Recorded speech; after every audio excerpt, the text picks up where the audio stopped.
Welcome to Burlap Teachers. Enjoy the video. In this video, I will show you how to make delicious sorbet at home using just a blender. First, let's gather our simple ingredients. You'll need about 4 cups of your favorite frozen fruit like berries or mango.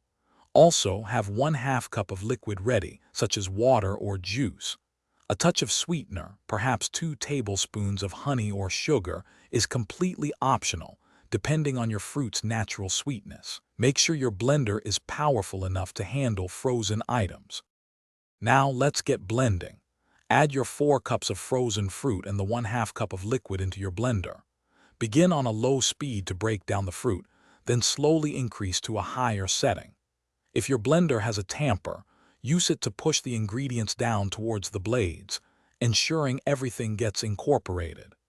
Continue blending until the mixture is perfectly smooth and has a consistent, creamy texture, with no large chunks remaining. Achieving the perfect sorbet texture is key. If your mixture is too thick and not blending well, add liquid 1 tablespoon at a time until it moves freely. For a firmer sorbet, transfer it to a shallow dish and freeze for about 30 minutes. This brief chill will firm it up nicely. Always taste your sorbet before the final freeze and adjust the sweetness if needed. The goal is a smooth, scoopable consistency, much like soft-serve ice cream. Your homemade sorbet is ready to enjoy.